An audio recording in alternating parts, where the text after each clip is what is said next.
Digital Patrol. Ito ang palatuntunan magtutuon ng pansin sa mga pangyayari at kaganapan sa ating kapaligiran. Digital Patrol. Tatalakay sa mga usaping panlipunan, mga isyong naglalagabla. Digital Patrol. Magbibigay daan sa inyong mga saloobin at karaingan. Digital Patrol. At ngayon, narito ang inyong pinagpipitakanan sa daigdig ng broadcast. Mula noon hanggang sa ngayon, si Captain Sel Baisa. Maraming salamat, Tony. At isang magandang umaga ng Miyerkules Santo sa inyong lahat. Marso at 31. Huling araw sa buwang kasalukuyan ng kasalukuyang taon. Minsan pa ang inyong lingkod, Sel Baisa, ay nag-aanyaya, samahan po ang inyong lingkod sa ating Wednesday presentation ng palatuntunang Digital Patrol. Ako'y sasamahan ni Nash Baisa, ang Technical Director ng palatuntunan, at ni Semanita Baisa Kapampangan, who incidentally is celebrating her birthday today.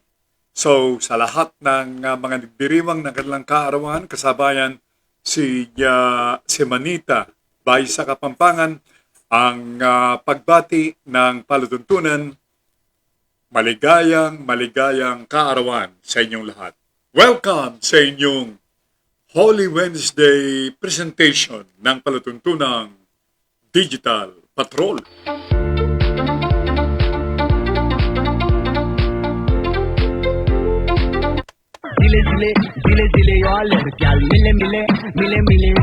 Of course, katulad ng pagbati rin ang nais kong ipaabot sa ating mga masisipag at mga maasahang mga barangay officials na ginagawa ang kanilang tungkulin ngayong mga panahon ito, lalong-lalo na itong pag-iimplementa ng enhanced quarantine o community quarantine o ECQ dito sa Metro Manila area o NCR plus bubbles.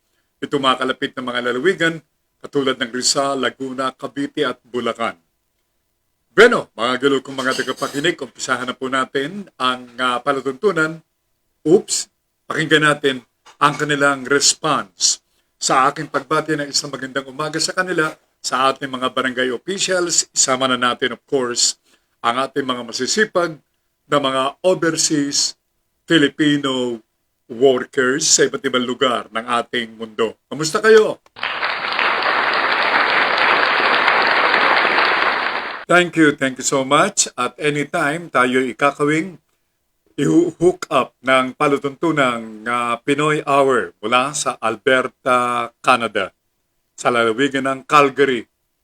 At magandang umaga sa ating mga kababayang mga Pilipino sa nabanggit na lugar, sa dakong yan ng ating mundo na tuwi-tuwi na ay kasabayang napapakinggan ang inyong palatuntunan at vice versa.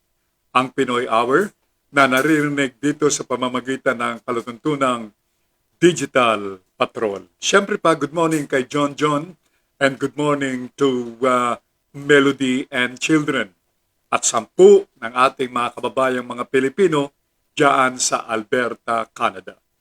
Tuwason yung mga oras sa Pilipinas is now quarter of 15 minutes before the hour of 10. So, tuloy-tuloy na tayo.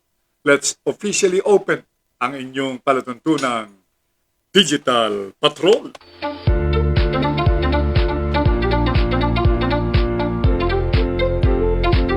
Okay, now umpisahan natin sa pamamagitan nitong COVID-19 update. Nako, kahapon ay ang itinala ang may pinakamaraming o mataas na bilang ng mga nagka-COVID positive dito sa ating bansa. But before that, good morning kay Chincha Buste, watching from Kuwait. Blessed Holy Wednesday morning po sa ating lahat, Captain Sel. Ang kanyang bate, thank you so much, Chincha. At yung ating listener who usually pass on her greetings sa kanyang Japanese character name. Kanyang sabi, hello po, inaabangan ko po kayo. Ano pong oras at time, kailan kayo nagla-live? Oh yes.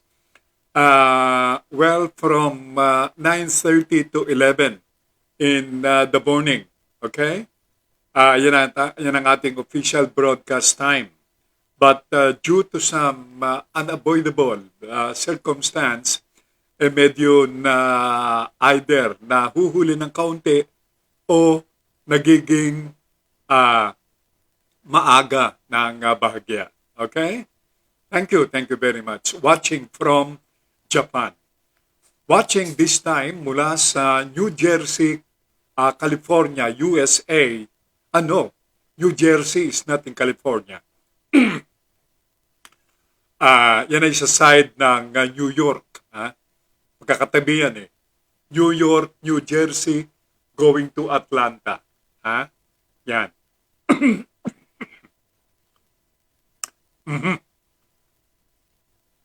Good morning kay Kokok Pinuela and family. Good morning, Kokok. At thank you. From the Philippines, particular sa lalawigan ng Taytay, mula kay Lyde Baisa. Hello, Lydes. Good morning to you.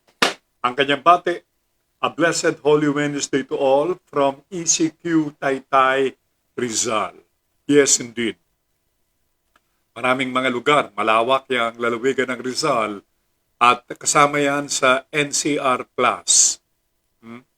Na ilalim dito sa Enhanced Community Quarantine that would last till Easter Sunday. Ngayon pong linggong ito.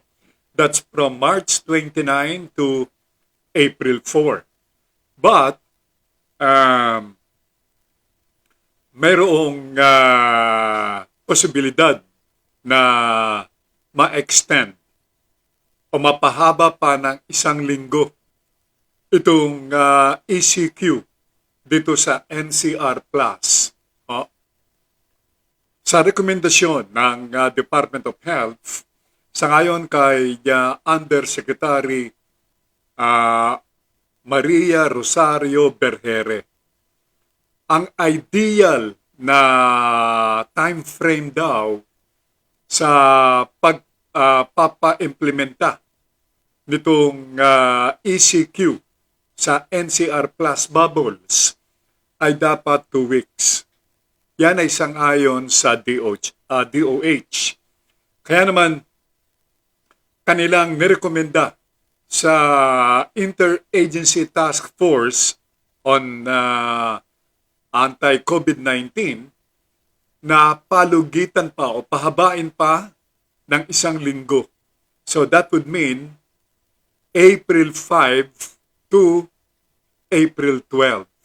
Yan ay kung maaaprubahan ng IATF ang rekomendasyon ng DOH para sa 1 linggo pang extension nitong ECQ. But, apparently, naghuhumiyaw ang mga economic managers, lalo na itong mga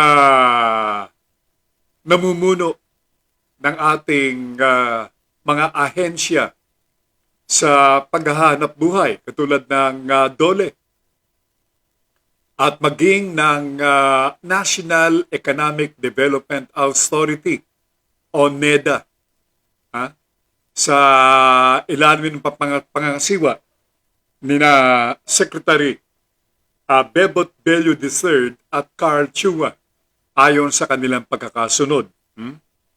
Ayaw nila ng ganitong mahigpit na pagpapairal ng quarantine level dito sa NCR na siyang business at trade center ng ating bansa. Sapagkat naaapektuhan ng malaki ang ating mga kababayan. Partikular, itong mga empleyado, itong mga construction workers, itong mga kumikita ng arawan. Apektado itong mga ito. Kaya kung maaari, huwag nang magkaroon ng extension. At kung maaari pa, ito'y sangayon sa Department of Trade and Industry, sangayon kay Secretary Ramon Lopez, dagdagan na itong mga establishmento na bubuksan para namang lalong masiguro itong pagtaas ng bilang ng mga workers. Ang totoo nga, ang NEDA, kung NEDA ang tatanungin, lahat ng mga public transportation ay ibalik sa dati ang kanilang operasyon. Sapagkat wala ring silbi sa ganitong estado ng ating quarantine at ito ay hindi makakaila sa ating mga kababayan. Namomroblema ang ating mga workers. Okay. Merong ngang mga public transport, mangilan-ngilan, hindi 100% ang pinapayagang mag-operate. Something like 50%. Pero ang system, ayun. Ang system nito,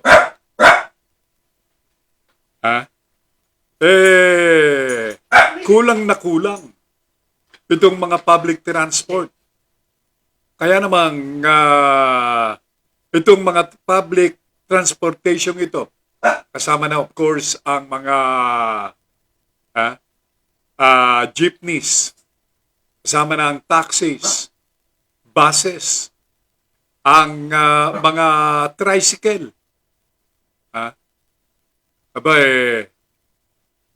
Hindi makakaila na they are a sight to reckon with sa mata ng ating mga commuters. Kaya naman kapag tumigil ang isang passenger bus sa isang lugar na pinapayagan na magbaba o magsakay ang mga ito, hindi mapigil ng mga drivers. Lalong hindi mapigil ng mga konduktor ang ating mga kababayan na sumakay. Lalong-lalo na yung mga may hinahabol na oras. Kapares ngayon, Miyerkules Santo, may mga lugar din na bukas pa up to now. Mga groceries, mga pharmaceutical stores, among others, bukas po yan. Bangko, bukas pa rin yan mga yan. Yung mga money changers, bukas yan. Good morning to all watching, Captain Sel, sabi niya. God's is watching as well. Have a blessed Holy Wednesday, everyone. Coming from LB Baisa Clemente. And good morning to husband Gods and family. They're watching from Montreal, Canada. Kamusta kayong mga taga Montreal, Canada, as well as sa lahat ng mga lalawigan ng bansang Canada. Now, as what I'm saying, totoo pong malaking problema itong kawalan ng o kakulangan ng mga sasakyang pampubliko. Sabi nga ng aking isa sa aking 33 mga kumpare, paring Sel, ang sabi niya, nag-text sa akin kaninang umaga. Nasa bahagi raw siya ng Quezon Avenue. As usual, magang gumigising itong aking kumparing ito. Pag-lift ng curfew ng alas 5 ng madaling araw o umaga, Tayo na ito, sabi niya. Tayo na siya. Hindi upang maghanap ng masasakyan, kundi maglakad. Oh, ha? He lives somewhere dito po sa gawin ng Novaliches ata. Ha? Walang masakyan yung pobre. Kaya naglalakad siya, binubuno ang paglalakad mula sa kanyang tahanan, kinaroroonan, patungo ng Quezon Avenue. Well, sabi niya, pare, exercise naman eh. Well and good. Very good, sabi ko naman. Kailangan yan. Medyo papalapit na rito sa ranggo ng pagiging senior itong aking kumparang ito. Kung kaya kailangan na siyang maglakad. Sabi niya, paano naman padre? Hindi mo na ako masisisi. Noong March 29, noong unang araw ng implementasyon nitong ECQ, abay sumakay yung aking kumpare sa isang tricycle.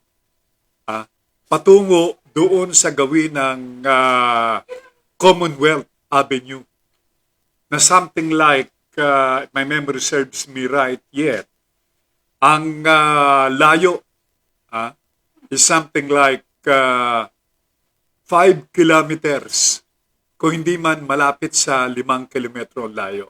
Alam niyo kung magkano binayad ng mama? 200 pesos. 200 pesos. Sabi niya, pare, nagulat daw siya. Hinahabol niya yung oras pagpasok ng kanilang opisina. Pero just the same, na-late yung mama. And he lost 200 pesos from his pocket that very day. From Nueva Ecija, June Brotonel says, Kuya Sel, good morning po. Likewise, June, and to the Brotonel family, and likewise sa lahat ng mga viewers and listeners ng Digital Patrol dyan sa Nueva Ecija. Okay. Medyo maalinsangan na, ano po? Well, officially, it's summertime. At incidentally, bago ko makalimutan, si Joe Saldarriaga, ang opisyal na tagapagsalita ng Meralco at Vice President for Communication ng Meralco, ay nagsabi na tataas ang singil sa kuryente ng mga subscribers ng Meralco beginning April. Bukas April na. Ito ay dahilan sa mataas na paggamit ng kuryente dahil sa napaka-init na panahon. Kung ang iyong bahay ay gawa sa bato, karamihan ng mga bahay dito sa NCR ay gawa sa bato. Napaka-init niyan. Para kang nakatira sa loob ng isang oven. Di ba, kung malakas ang ihip ng hangin? Sus Mariusep, napaka-init. Sabi ni June Brotonel, Kuya Sel, araw-araw pong nanonood ang uncle ko at nakakonfine siya dito sa ospital at 1 taon na kami dito at masayang-masaya siyang nakikinig sa programa mo. Salamat po. Okay.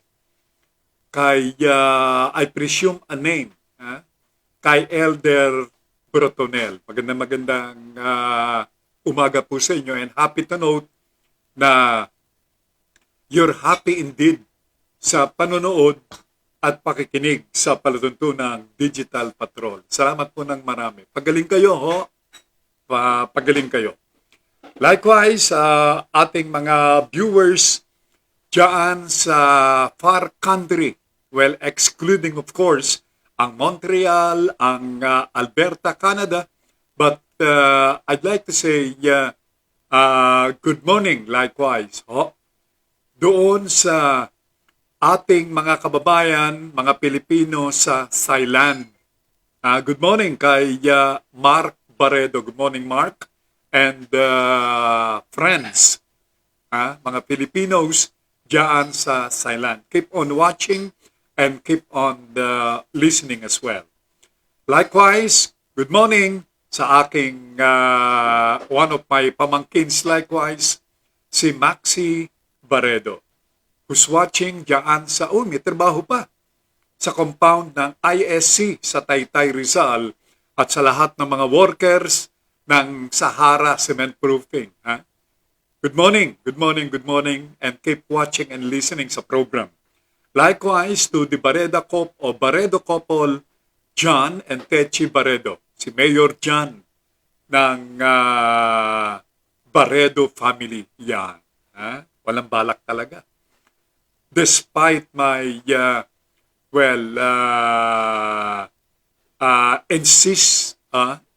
despite my insisting prowess. Yan. Walang mangyari.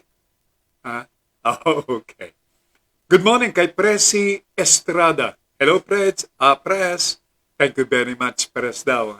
Thank you so much. At ganoon din sa kanyang husband na si Harry Estrada and family who are watching from Dallas, Texas, USA. All right. Likewise, good morning to Wilfredo Cruz Jr. Good morning, sir. Ang sabi niya, watching from General Trias City in Cavite. Ayos pa din po dito.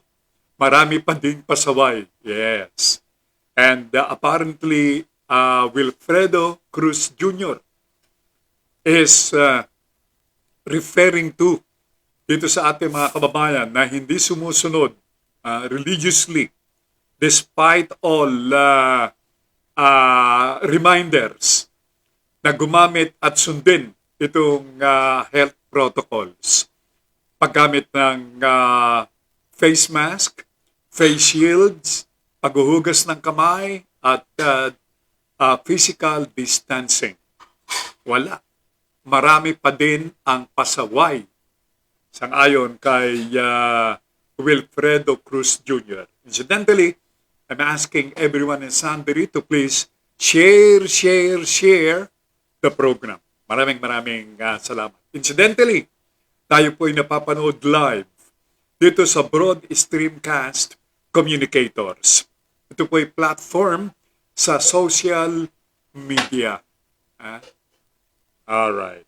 Now, pagkatapos nito, tayo po ay mapapanood din dun sa mga late viewers and listeners sa YouTube.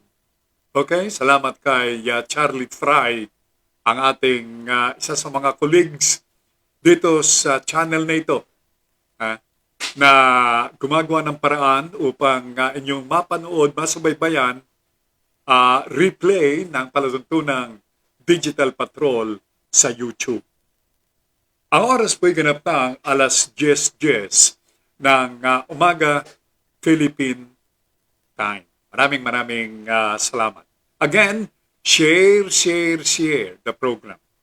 Digital Patrol. Now, I'd like to say good morning sa aking dear mother, Mrs. Regina Abiles Biuda de Baisa. At ganun din sa kanyang, assistant. Yan. Walang iba kundi si Tammy Hanilio. Kay April Gem ng Rizal Province at kay Angels I ng Rizal Province din. Okay? Ang oras sa Japan, ito'y tugon ng ating suki, viewer and listener from Japan. Yes, ang sabi niya, it's 11:10 ng umaga dito sa amin sa Japan. Okay? Tayo po ay late ng isang oras sa bansang Japan. Ahead meaning ng isang oras ang Japan when it comes to oras. But tayo po ay pareho tayong umaga ngayon sa Japan. Pero sa Montreal, Canada, no. Sila po ay gabi ngayon sa kanila because we're ahead of 12 hours. Yan. Thank you very much. Now, did I play incidentally yung traffic update Hindi pa ata. Mula sa MMDA. It's now Holy Wednesday. Ha? Miyerkules Santo. Ngayong araw na ito. Naku, kahapon ang bungad ko sa inyo, ho, maaari kang maglaro ng basketball along EDSA at maging doon sa mga malalaking mga lansangan dito sa National Capital Region. Ngayon, hindi lamang basketball ang maaari mong paglaruan. Ha? Maaari ka rin maglaro nitong giant piko at maging itong baseball diyan sa EDSA.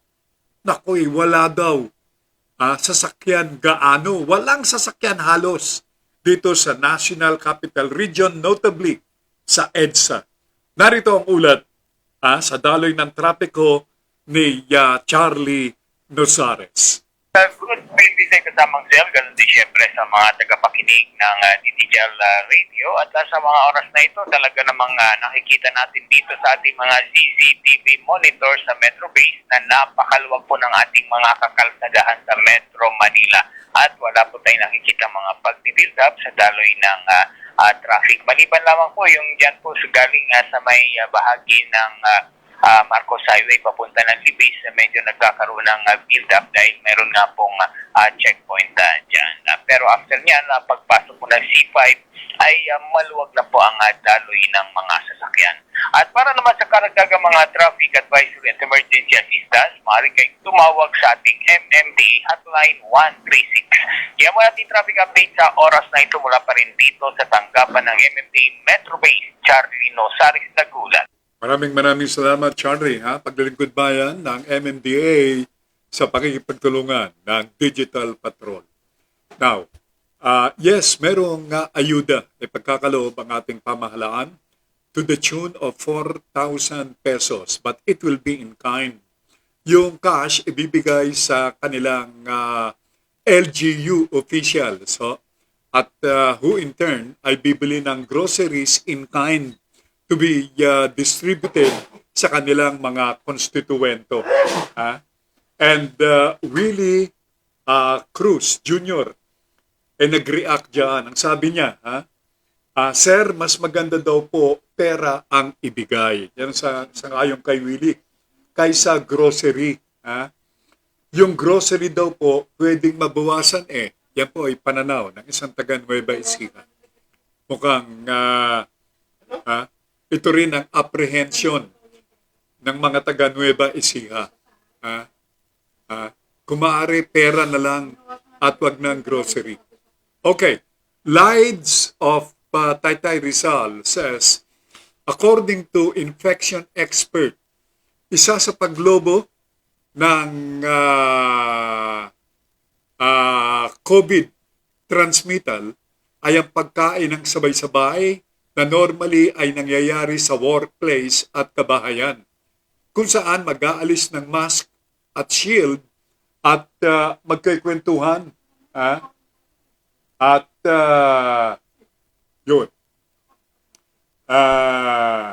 O magkikwentuhan ng harapan. Sa kasalukuyang sitwasyon, sa ayon sa kanya, maging mapag-isa muna sa pagkain. Ayan. Hirap ata nito, pati sa loob ng bahay. Di ba? Kaya nga ang pakiusap gumamit na tayo ng mask sa loob ng bahay. Okay? Joselito Partosa says, good morning, sir. Good morning, Joselito. Ang sabi ni Lides, kanyang katanungan, who are qualified for the said ayuda? Lahat ba? Yes. Lahat, meaning everybody will. Lalong-lalo na yung mga nasa ilalim nitong ECQ. Ito ang first and foremost, itong pagkakalooban ng ayuda. Sapagkat dito, literally, pinaiiral ang lockdown. Itong hard quarantine. Kaya lahat ay bibigyan, walang exemption. Lahat ay pagkakalooban ng ayuda. Please let us know kung kayo ay nabigyan o hindi. Incidentally, bukas, Araw ng Huwebes Santo. Traditionally, wala nang trabaho yan.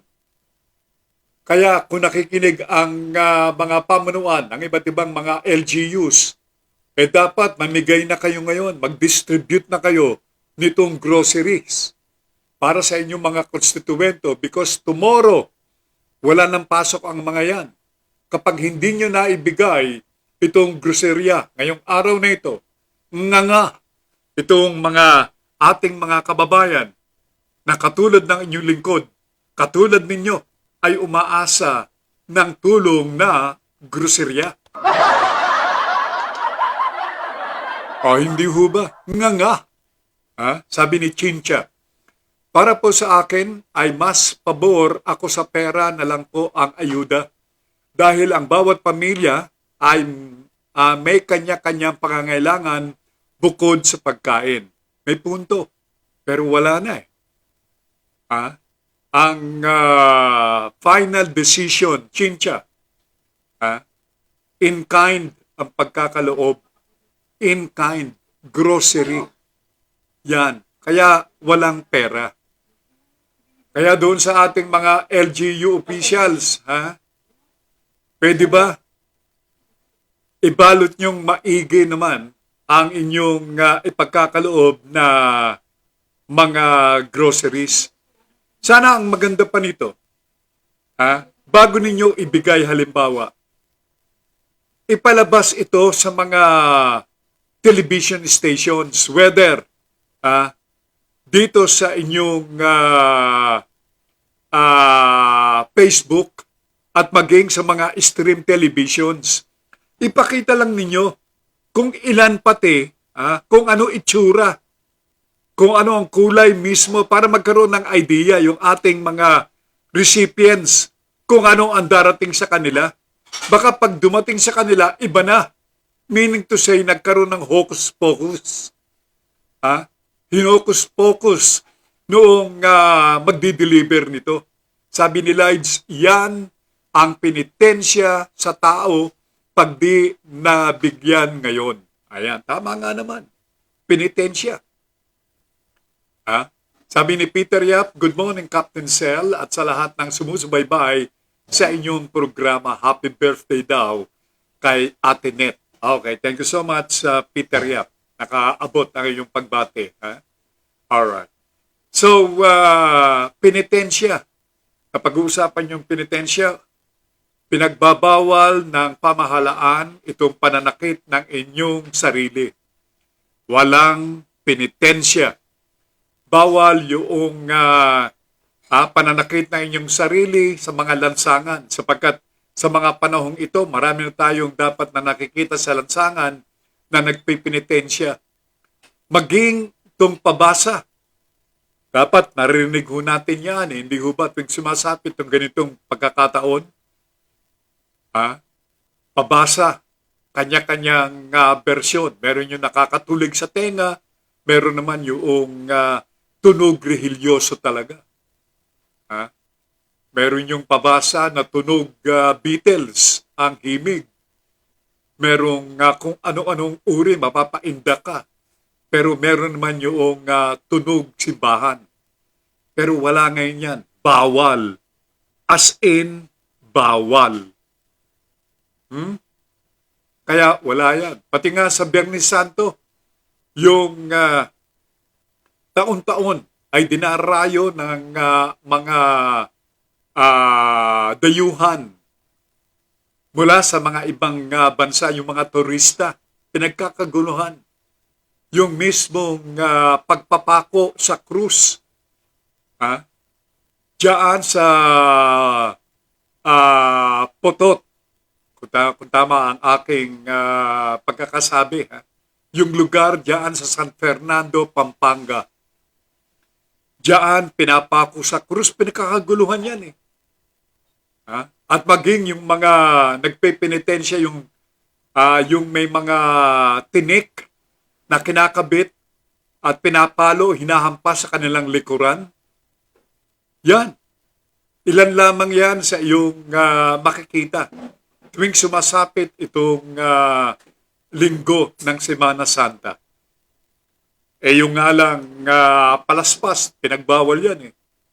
Pero despite nitong pagbabawal ng gobyerno, walang nangyari. Marami pa rin sa ating mga kababayan na noong Palm Sunday ay humugos ng mga simbahan katulad ng Baclaran at Quiapo Church upang mabindisyonan yung kanilang palaspas. Kaugalian yan eh. Tradisyon yan, kultura. Tuwing sumasapit itong ganitong panahon. Yung ang pagsalubong sa bagong taon, hindi naalis yung mga paputok eh. Hindi ba? Hindi ba maingay din? Kaya naman itong Palm Sunday, walang nangyari din. Itong ating mga kababayan, nagtungo ng simbahan. Sabi ni Lides, meron daw virtual na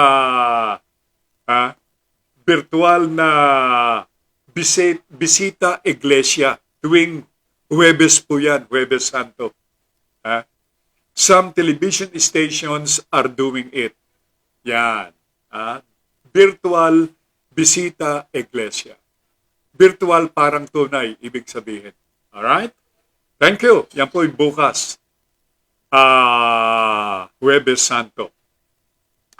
Ang sabi ni Chincha, ang masaklap pa po niyan, pwedeng mabili nila ng wholesale price ang mga items, pero ang kwenta sa bawat item ay retail price or kaya po sari-sari store price para lang mabuno ang kabuuang halaga. Dapat ang goal ng bawat kinaukulan ay ma-maximize ang pwedeng ma-purchase ng nakalaang ayuda. Ibig sabihin, up to the last centavo. At yung 4,000 na halaga, maraming mabibili dyan sapagkat wholesale eh. Hindi po retail price ang bilihan dyan, kahon-kahon. Wholesale, hindi mas mura.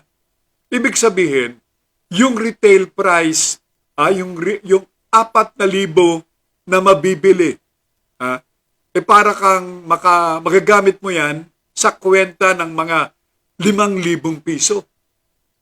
Dahilan sa wholesale price ang halaga eh. Hindi po retail price. Hindi ba? Yan. Going back doon po sa panukala ng Digital Patrol. Good morning sa staff ni Mayor Joy Belmonte. Magaling ka na ba, Mayora? Mambalita ng Digital Patrol. Mukhang naulitan ka naman itong COVID-19. Konting ingat lang. May kilala ako dyan eh. 2 beses din na tinamaan, nagpositibo, pero up to now, kiyaw-kiyaw pa rin, napapanood pa sa telebisyon. Alright. Yung isa naman, paikot-ikot, kiyaw-kiyaw din ang kiyaw-kiyaw. Pero hindi man lang daw tinamaan ng COVID, hindi pa tinatamaan. Ang sabi niya, pagbibida niya, para tayong nasa giyera eh. Dapat alam mo yung sandata na iyong daladala kapag giyera para hindi ka tamaan. Yan ang kanyang paliwanag. Kalihim din yan. Isang cabinet member. Nako buhay yun. Now, ulitin ko dapat maipalabas, makita ng ating mga kababayan, gamitin nyo ang television newscast at maging itong Digital Patrol at maging ng iba't ibang mga palatuntunan dito sa Broad Streamcast Communicators. Ipakita nyo kung ano ang pagkakaayos ng inyong ibibigay. Ganon din kung anong klase ng balot ang gagamitin ninyo. Kung merong salamat po mula kay Mayor something. Malapit na kasi ang halalan. Wala tayong magagawa. At most importantly, nakasulat o merong nakapatong doon na papel. Naka-itemize kung ano yung mga tatanggapin na mga beneficiaries. Ewan ko lang kung Ha? Kung hindi magkabistuhan. Ha? Sabi ni Peter Yap, hay naku, speaking of palaspas, kinumpitensya na po ng karamihan ng mga simbahan ang mga vendors sa pagbenta ng palaspas. 25 pesos sa simbahan bumili. Nakita ninyo na ano ang gusto ba talaga ng simbahan sa inyo? Pera lang, mga pera lang iyan. Yan ang sabi niya. Ha? From Peter Yap talaga. Yan ko lang nalaman yan. Meron palang mga palaspas na binenta mismo sa mga simbahan. Yan, ha? Yan ang ibinulgar ni Peter Yap. Nakakahalaga ng 25 pesos. Anyway, naka-itemize yung mga groceria na tatanggapin. Ha? Now, ganyan dapat para hindi malinlang yung ating mga kabayan. Para yung halagang ng 4,000 pesos na halaga in kind ay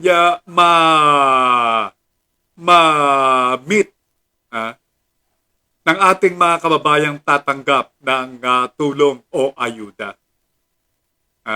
Kasi hindi natin alam yan ay kung tatanggap din ang inyong lingkod ng ayuda mula sa aming barangay.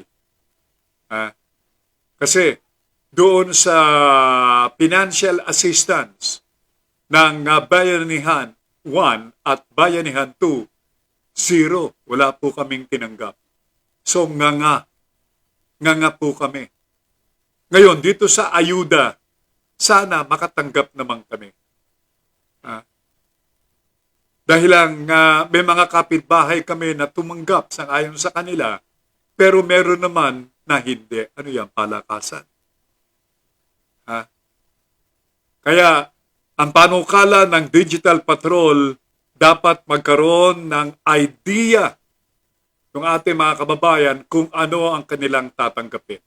At hindi magkakaroon ng magic o hindi magkakaroon ng pagkawala yung mga items na dapat ay tanggapin ng mga konstituwento ng isang local government unit.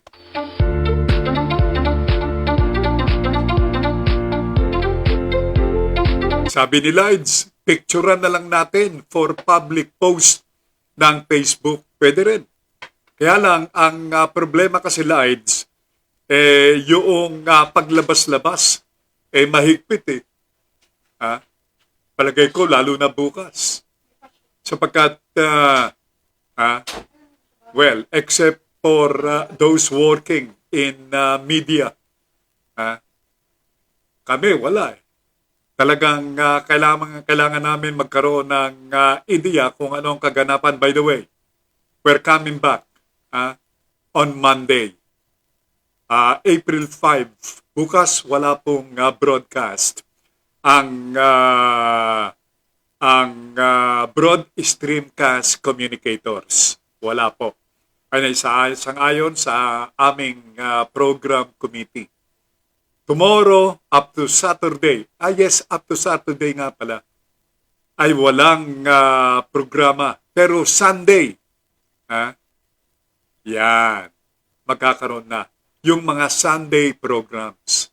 Pero kami po na ang program ay napapanood Monday to Friday, magbabalik kami sa air, Monday na. Wala kami bukas. Sabi ni Lides, kung ano makukuha ng bawat isa, yes, picturean. Yan. At yung pag-itemize, saka dapat, kinukunan, Mayor Joy, ito'y panukala lamang, dapat kinukunan ng larawan habang binibigay yung ayuda doon sa house member. Dapat. At kailangan ito ay inyong i-obliga, i-require, makita kung totoong nakaabot ito. Kasi madaling sabihin na okay na ma'am, okay na sir, na ibigay na namin. Ang daling sabihin yan. Ibuka lang bibig na ibigay na namin. Wala na. Wala na O di happy na si Yorme, happy na si Mayora, happy na si Mayor. Naibigay pala. E di siyempre matigas ang leeg ng mama. Lalabas ng kanyang tanggapan o bahay, mag-iikot. Medyo magbibigay ng matamis na ngiti. Knowing na ibigay yung kanyang ayuda, hindi naman pala. Minanok, manok ba ang tawag doon? Minenok. Yun. Minenok nung barangay. Minenok. Ang nagkaroon, yung kanilang kumpare, kasama na yung kanilang mga kamag-anakan.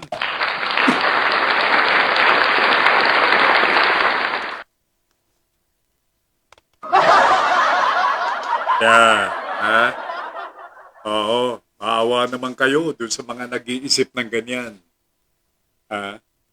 Maraming tiyan nakukulo. Marami, alam nyo, yung pagkulo ng tiyan, nakakabit yan sa utak eh. Kapag kumulo ang tiyan, hindi nga lang kumukulo ang utak. Kapag kumulo ang utak, iba na ibig sabihin yan, gulo na. Huwag nyong itulak yung mga magugutom nating mga kababayan na gumawa ng masama. From Jack Kapampangan, Baisa. Hello Jack, magandang umaga sa inyo dyan. Sampu ni Miko and children. At ng ni Barangay Captain Bong Castro. Itong Barangay Captain Bong Castro, may pagmamalaki ko to eh. Straight guy ito. Ito bukod tangi. Itong larawan. Modelo ng isang tunay na barangay official. At yung mga taga Barangay Doña Aurora, ewan ko yung kanilang barangay captain. Pero yung kanilang barangay kagawad na si Art narito, na kumaasahan yan si Art. Sabi ni Jack, happy birthday. Happy birthday, Mama Nanette. Ayan, pansit daw. Okay. Sabi ni Peter Yap, mahirap magbigay ng pera, daming hindi pwedeng pagkatiwalaan kasi tapos, sabi niya, tapos bababalitaan mo sa ilang mga nakatanggap, ginastos, mabili ng shabu, alak o isusugal imbes mapunta sa pamilya. Ayuda naman, marami rin milagro nangyayari, mga dagdag bawas. Di pwedeng mawala ang magnanakaw dito. Yan ang sangayon kay Peter Yap. Now, doon sa panukala ng Digital Patrol, palagay ko magagamot natin itong pagnanakaw sa mga ayuda na ibibigay in forms or in kind. Ganyan lang kasimple. Parehas ang laban, malinis. At si Mayora, si Mayor, si Mayor, walang alinlangan na makakatulog ng maayos. Isang tabi nyo muna yaang politika. Wag muna. Okay. Now, sa iba pa mga pangyayari sa ating pong COVID update. Ang kaso ng nagpositibo sa COVID kahapon ay umabot ayon sa ulat ng DOH sa 2,296 ang mga bagong kaso. Mataas na naman. Despite nitong sa ilalim sa ECQ ng NCR plus bubbles. At ang total na kaso ng COVID as of yesterday ay 741,181 ang total case. Malapit nang mag-1 milyon.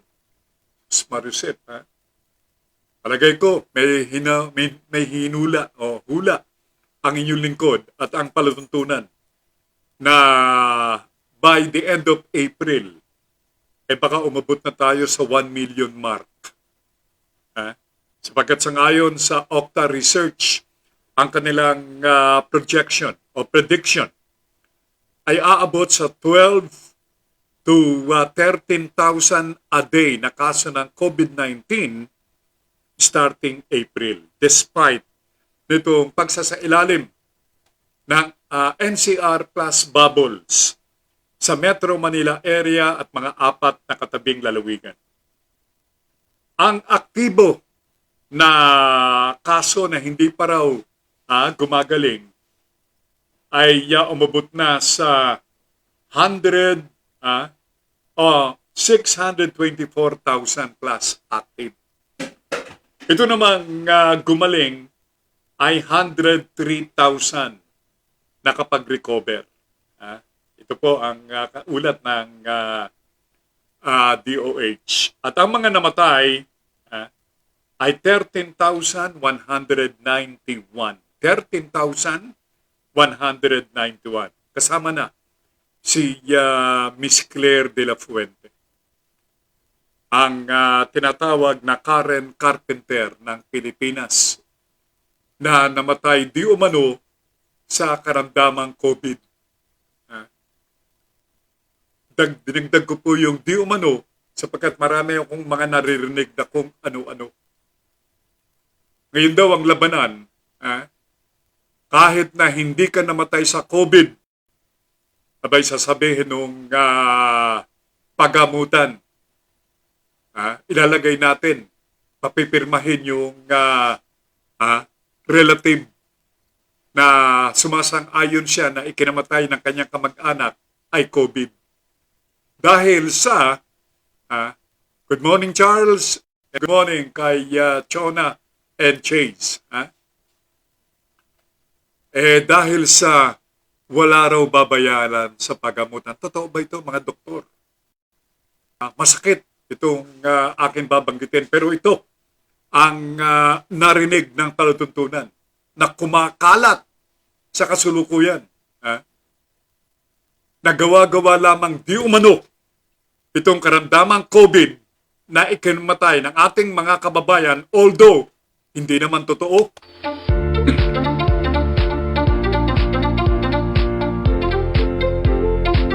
Ang sabi ng ating listener from Japan, Kupit update. Kupit update po iyan. Haha, ang sabi niya. Parang may hinahabol na kota po iyan. Araw-araw po iyan na lang mababasa. Pababasa natin. Nakakasawa na po, nakakahiya. Mga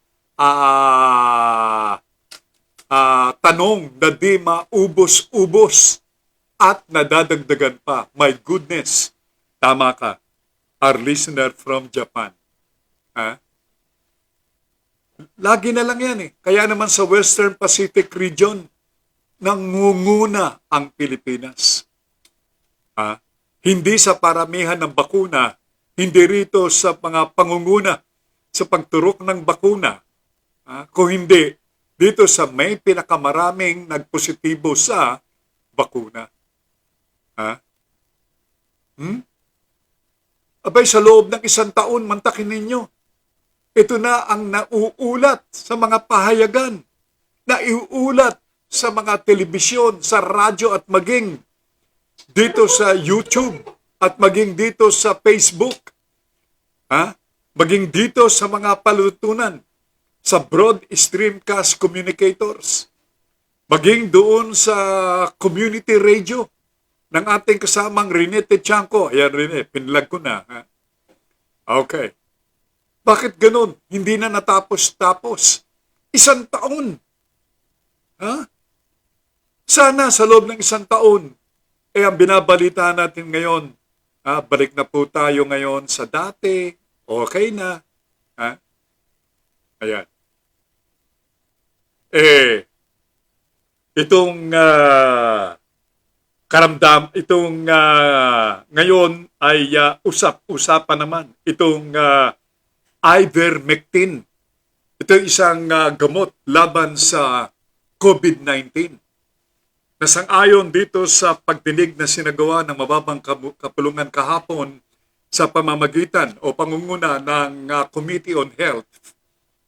Personal po na inamin ni Congressman Mike Defensor na itong gamot na ito na ivermectin ay nagpagaling sa kanya.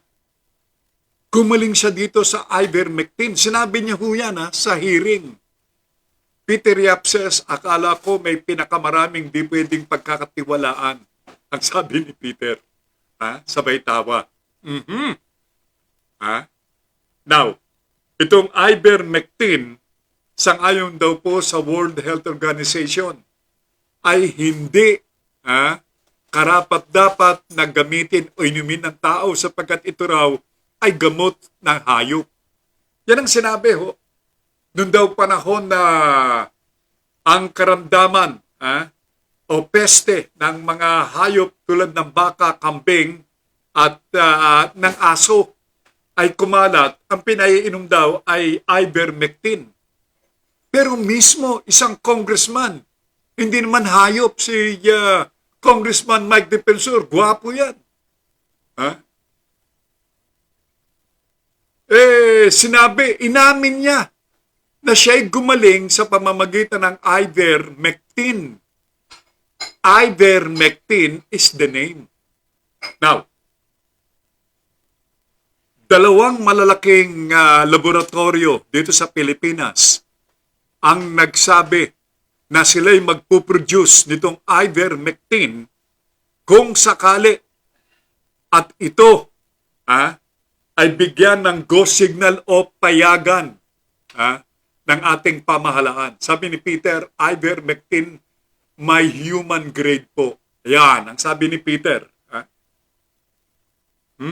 Gagawa ang Pascual Laboratory, among others, ng ivermectin kung sakasakali at bigyan ng authority ng pamahalaan.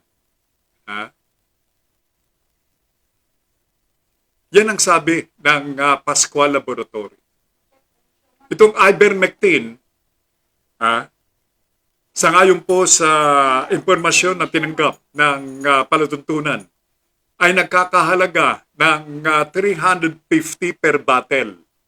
Ito po'y naglalaman ng 10 kapsula o capsules. 2 capsule na ito ang iyong iinumin. After a week o after 2 weeks. Yan ang iyong iinumin. Para bang nagpabakuna ka rin, 2 doses. Sabi ni Peter, 35 pesos each, gawa ng Merck Pharmaceutical. Sabi ni Peter. Alright. Now, nung una, sa batay sa akin pagkakaalam, intended yan, ginawa yan ng Merck Pharmaceutical para sa mga hayop. Merck Pharmaceutical is another leading pharmaceutical firm based in USA. Merck Pharmaceutical. Nung una, ginawa nila yan para sa hayop, pero bandang huli, naging epektibo rin daw din sa mga tao pangsugpo, panglaban sa mga iba pang mga karamdaman. Yun. So, napatunayan ni mismong isang congressman, hindi po hayop, hindi kalabaw, hindi baboy, hindi aso, si Congressman Mike Defensor, na kanyang sinabi na mabisa itong gamot na ito. So, ito ngayon. Nung isang araw, ako po'y lumabas sapagkat ako po'y nag-obserba sa labas para sa aking palatuntunan. Nagdaan ako ng mercury drug.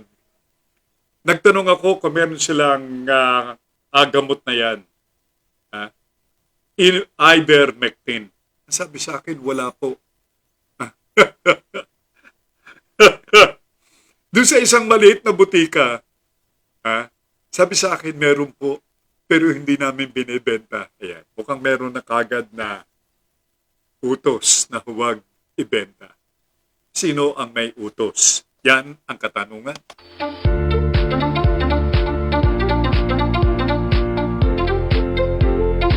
Ayan. Sabi ni Lides, ivermectin is only 35 pesos per tablet.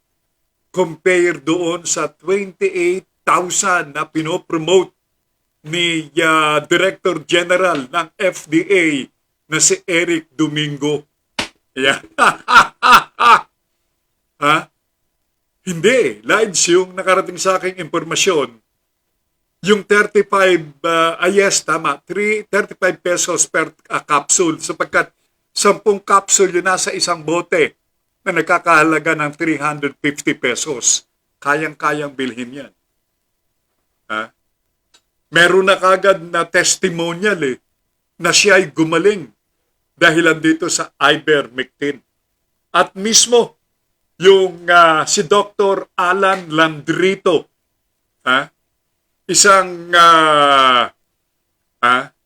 mapagkakatiwalaang doktor sa Muntinlupa City ang nagpo-promote nito, ivermectin.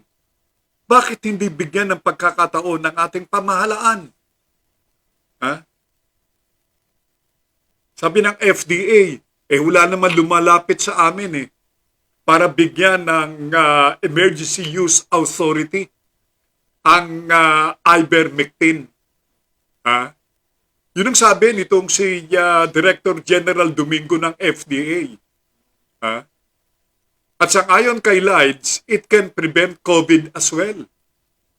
Itong bakuna na ating pinag-uusapan, remember baka nakalimutan na ninyo. Ibig sabihin ito, pag kayo'y nabakunahan, hindi na kayo magkakasakit o babalikan ng COVID. Mali. Babalik at babalik ang COVID-19 kahit na ikaw ay nabakunahan na.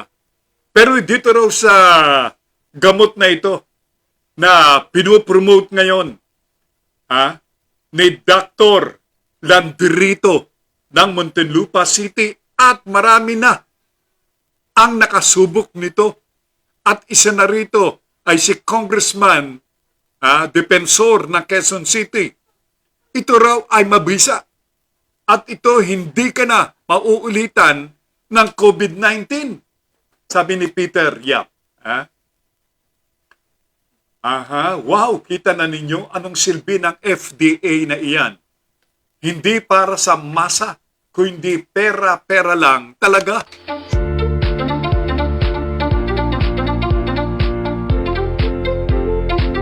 Okay, ang sabi ni Pangulong Mayor Digong, mga gilo kong mga tagapakinig,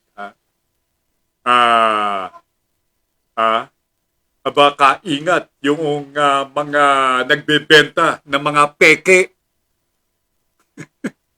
Sabi nung Pangulo natin, yung mahuhuli ng peke, wag nyo siyang susubukan. Baka kusang kayo mapulot.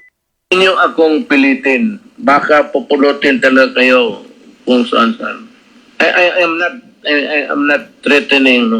Ito bang nagpapabili ng mga fake, ito nag-i-import na yung walang source, tapos fake, tapos ang mga tao magpabakuna, magbayad ng mahal, dahil nga may bakuna available, hindi na maghintay. Wag na wag kayong magkamali dito na hirap na ang Pilipino, tapos dagdagan mo ng ganitong pamaraan ng hanap buhay. Pupulutin ka talaga kung saan. Hindi ako nagbibiro. I'm warning you. I say it now. I'm saying it again. Huwag kayong magkamali dito. Yun, baka gusto kayo mapulot. Anyway, mga gilog kong mga tagapakinig, sa iba pang mga kaganapan, punong-puno na yung mga ICU ward, maging mga hospital wards ng pasyente na ang kaso ay COVID-19. Punuan na. To name a few. Itong St. Luke's Hospital. Ang Asian Hospital. Laking mga pagamutan yan. Maging ang Philippine General Hospital. Public hospital yan. Maging ang East Avenue Hospital. Quezon City General Hospital. To name a few, punong-puno na ng mga COVID-19 case. Alam niyo, ang ginagawa ngayon, nagtatayo ng tent. Para habang naghihintay na madalhin sa ward yung may COVID-19, dun muna sa tent aasikasuhin. Pero ang system nito, naniningil pala ng 1,000 pesos per hour. 1,000 piso kada oras yung i-confine sa loob ng tent habang naghihintay ng vacancy. Habang naghihintay ng bakante yung ward. Okay, sandali lamang. Maraming mga mensahe pa rin. Sabi ni Peter Yap, tama po ang mahal na digong, sabi niya. Daming scammer nga dito, kaya puro karma. Sabi ni listener and viewer from Japan, naku po, kayo mismo ang peke. Ha ha ha. Naniniwala at maniniwala sa inyo. Yun, wala raw naniniwala. Okay. Now, from lines, Duque, referring to Secretary Duque, allowed Dr. Landrito to apply compassionate permit to be able to continue to distribute it. Ang ang katanungan, ipapasa naman kaya ito, lulusot kaya ito sa FDA? Yan ang malaking katanungan. Antabayanan natin ang susunod na mga pangyayari. Now, going back to what I'm saying, ilalagay ka sa loob ng tent habang naghihintay ng bakante sa ward. Pero ang sisingilin ka ng 1,000 pesos per hour. Bawat isang oras, obligado kang magbayad ng 1,000 piso habang ikaw ay nakakonfine doon sa loob ng tent. Di ba ganyan namatay si Claire de la Fuente sa loob ng tent ng isang malaking pagamutan? Yung po ang balitang ating tinanggap, gilid kong mga tagapakinig. Now, di bale, kung ikaw ay nakahiga sa salapi, sabi ni Lides with Dr. Domingo around, maybe not. Ay, naku. Abay, ang lakas ng kita ng pagamutan. Di bale, kung marami kang kwarta, kung dati kang presidente, dati kang pangulo, dati kang alkalde ng Maynila, dating alkalde ng San Juan, pati na yung anak na dating senador, na isinugod sa pagamutan, kaagad, inadmit. Ano ba naman yung 1,000,000 na pambayad, baliwala. Pero kung ikaw ay ordinaryong tao, wala ka. Tapos ka na. Palagay ko, ngiting aso yung mga doktor, ngiting aso yung hospital administrator. And most importantly, ngiting aso yung mga aligid na mga ahente ng punerarya. Pero mga gilid ko mga tagapakinig, wala na tayong sapat na panahon. Babalik po ang palatuntunan next Monday. Salamat ng marami. Again, maraming salamat kay Nash and to Semanita, Net, Baisa, Kapampangan. And likewise, happy birthday to you at sa lahat ng mga nagdiriwang ng kanilang kaarawan. Ngayong pong araw nito. God bless the Philippines. Stay safe, everyone. Mula po kay LB Baisa Clemente. At mula sa inyong lingkod, Diyos Agina. At antabayan po ninyo ang susunod na palatuntunan ni Miss J. Bautista, ang Buhay Online. Once again, Happy Easter, everyone. At do stay safe and healthy always. Love you more.